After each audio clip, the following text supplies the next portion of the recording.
সবচাইতে বড় মুরব্বী তান ওয়াইফ, যার কারণে বউর কথা ছাড়া কুরবানির গরু কিনলে তান কিনা হবে না।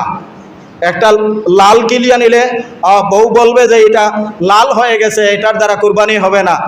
কালো কিলিয়া নিলে বউয়ে বলবে যে এটা কালো হয়ে গেছে, এটার দ্বারা কুরবানি হবে না। অর্থাৎ বউর সিদ্ধান্ত চূড়ান্ত। এই কারণে বউকে সামাল দিতে পারে না, যার কারণে বউকে মার্কেটে নিয়ে গেছে। এখন গিয়া দেখছে বড় একটা ডেকা আছে, 1 লাখ কুরবানি যদি দেয় 60,000 টাকা 70,000 টাকা হলে একটা গরু হয়। উনি গিয়া কিনছে 1.5 লাখ টাকা দিয়ে। এটার পিছনে কি আছে?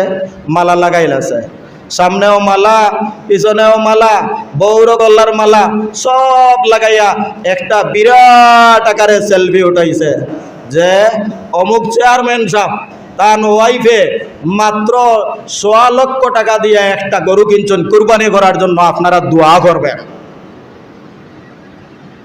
লাইন জানালাল্লাহু লুহুমুহা ওয়ালা দিমাউহা ওয়ালাকিন জানালুহুত তাকওয়া মিনকুম। আল্লাহ বলেন তোমাদের কুরবানির রক্ত, কুরবানির জন্তুর রক্ত এবং মাংস কোনো কিছু আল্লাহর দরবারে পৌঁছায় না, তোমাদের অন্তরের তাকওয়া আল্লাহর দরবারে পৌঁছায়। তুমি হজে গিয়া সেলফি তুলো, তুমি আল্লাহ পাক রব্বুল আলামিনের দরবারে সাড়া দেও নাই।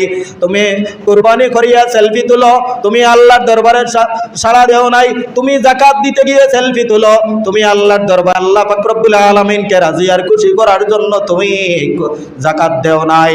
আল্লাহ পাক রব্বুল আলামিন বলেন, ও নবীজি আপনি বলেন, কুল ইন্না সালাতি ওয়া নুসুকি, ও নবীজি আপনি বলেন ইন্না সালাতি আমার নামাজ, ওয়া নুসুকি আমার হজের কাজকর্ম, আমার কুরবানি, ওয়া নুসুকি ওয়া মাহইয়ায়া ওয়া মামাতি লিল্লাহি রাব্বিল আলামিন, আমার জীবন আমার মরণ সবগুলো হলো মহান আল্লাহ পাক রব্বুল আলামিনের জন্য।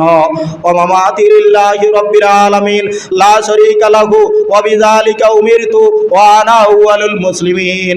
নবীজি আরো বলেন লা শারীকা লাহু, আল্লাহর কোনো শরীক নাই।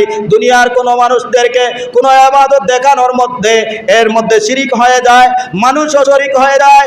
এই কারণে আল্লাহর নবীকে আল্লাহ শিক্ষা দিয়ে বলেন লা শারীকা লাহু, আল্লাহর কোনো শরীক নাই। ওয়া বিযালিকা উমিরতু, এই জন্য আমি নির্দেশিত হয়েছি।